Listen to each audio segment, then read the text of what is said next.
हज़रात मोहतरम, पूरे middle east में इजराइल की गुंडागर्दी जारी है। जहां भी आप देखेंगे इजराइल की दादागिरी, गुंडागिरी, आतंक जारी है और ये जग जाहिर है। लेकिन इसके बावजूद मुसलमान आपस में उलझ रहा है कि भाई सीरिया के अंदर रेबल्स ने कब्जा कर लिया है और वहाँ तानाशाही ख़त्म हो गई है। चलिए ठीक है, आपकी बात मान भी लेते हैं, लेकिन कोई ये सवाल नहीं कर रहा है कि ये रेबल्स इजराइल को क्यों नहीं रोक रहे हैं, ये तथाकथित रेबल्स इजराइल के साथ मिलकर काम क्यों कर रहे हैं। बहरहाल सबसे पहली खबर आपको बता दूं कि इजराइल के पूर्व प्राइम मिनिस्टर ने कह दिया है कि जो सीरिया के अंदर नई सरकार बन रही है, जाहिर सी बात है इजराइल की मदद से, अब्राहम अकॉर्ड के ज़रिए उनके साथ नॉर्मलाइजेशन किया जाए और अब्राहम अकॉर्ड को आगे बढ़ाया जाए और सीरिया को भी अपना करीबी ख़ास बना लिया जाए। दोस्तों, अब्राहम अकॉर्ड सीधा सीधा एक तरह से दुश्मन से हाथ मिलाने जैसा है।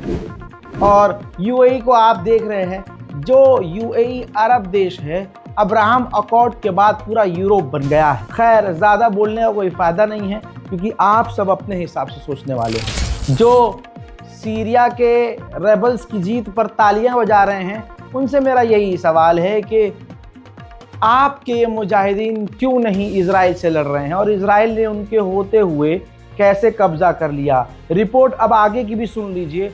इजराइल सीरिया के अंदर कब्जा कर चुका है, गोलान हाइट से 3 गुना ज़्यादा अंदर घुसकर कब्जा कर चुका है और अब फिर रिपोर्ट आ रही है कि इजराइल सीरिया के अंदर और भी आगे बढ़कर कब्जा कर सकता है। उधर इजराइल लगातार मिडिल ईस्ट में गुंडागर्दी कर रहा है। ये वीडियो देखिए। इजराइल ने लेबनान के ऊपर एक बार फिर से सीज फायर का उल्लंघन करते हुए हमला किया है, जिसमें कई सिविलियंस के मारे जाने की खबर है। आइए मिडिल ईस्ट की जानकारी दे रहा हूँ। गाजा का हाल सुनिए, ये तस्वीर देखिए। गाजा के अंदर इजराइल के हमले जारी हैं और चुन चुन कर वो मस्जिदों को शहीद कर रहा है। बचे कुचे गाजा में जो टूटी फूटी बिल्डिंग भी थी, इजराइल के सैनिक उसको बम लगाकर उड़ा रहे हैं। देखिए।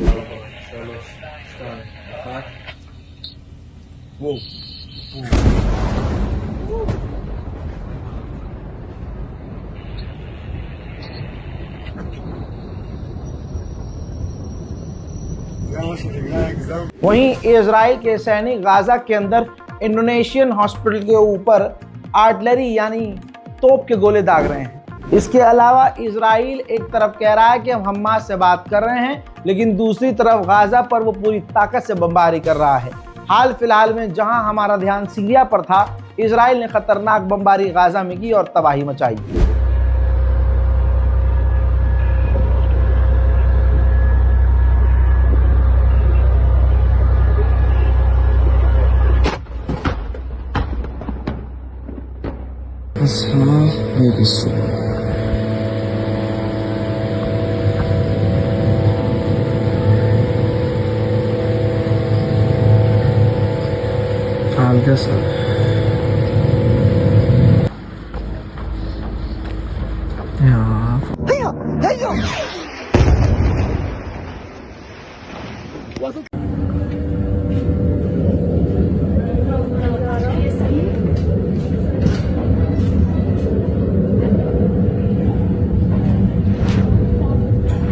सिर्फ नवंबर के महीने में ही 18 पत्रकारों को गाजा के अंदर इजराइल कत्ल कर चुका है और साथ ही जब से ये जंग शुरू हुई है 79 सिविल डिफेंस के लोगों को इजराइल अपने हमलों में कत्ल कर चुका है। गाजा के अंदर भुखमरी सबसे बड़ा हथियार बन चुकी है।